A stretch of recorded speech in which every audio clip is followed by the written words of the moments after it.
Hey, this is another bonus video for you, and I want to give you another tip.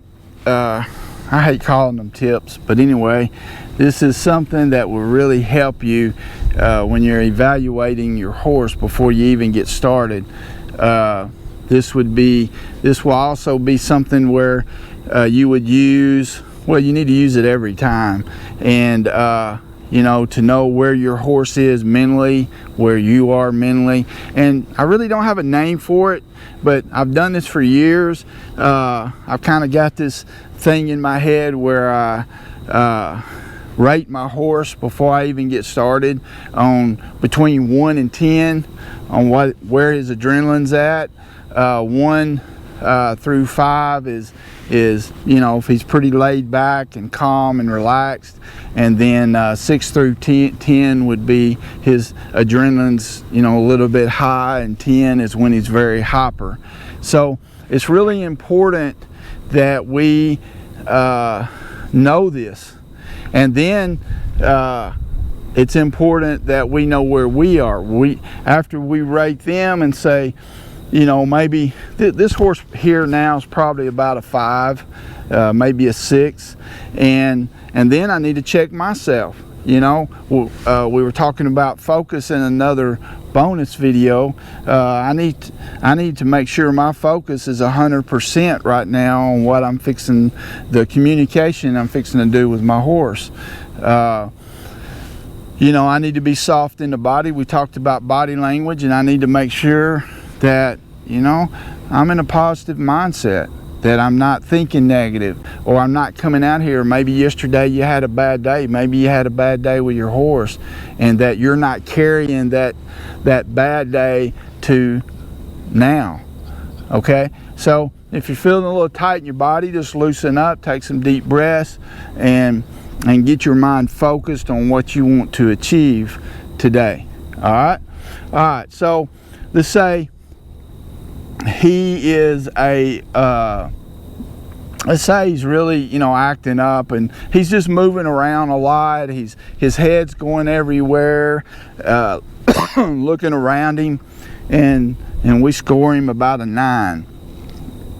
So this is my rule. If a horse scores from excuse me, if a horse scores from 8 and above, I don't get on him. I'm just not getting on. That doesn't mean that I'm going to put them through 2 or 3 days of training. It just means that I've got to bring his 8 down to as close to a 5 as possible. Okay? I'm going to be sending you a video here, maybe the next video after this one, that is going to show you actually me doing that. I was doing a one-on-one program that we were doing with some people in Oklahoma. Their horse was hyper. This horse had been bucking them off, or bucked the lady off one time, and then when I got started with it, it was doing the same thing, and I rated the horse at about a 8 or a 9. And so instead of saying, hey guys, you need to work with this horse more, you know, for the next 4 or 5 days, instead, before I got on him, I worked with him probably 15-20 minutes maybe, until I thought, you know, that his adrenaline had really come down quite a bit.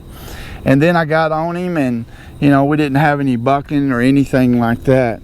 See, what's important is that if your horse is an 8, 9, or a 10, then his adrenaline's up.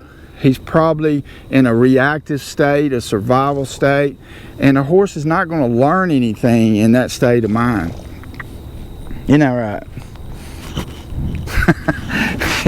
you know, they're not going to learn anything. They can't learn.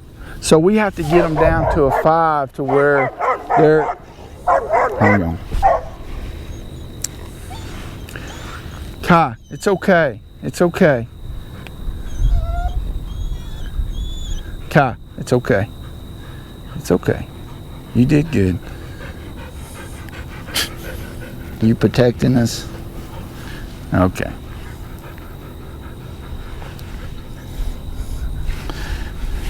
Okay, so this is the thing.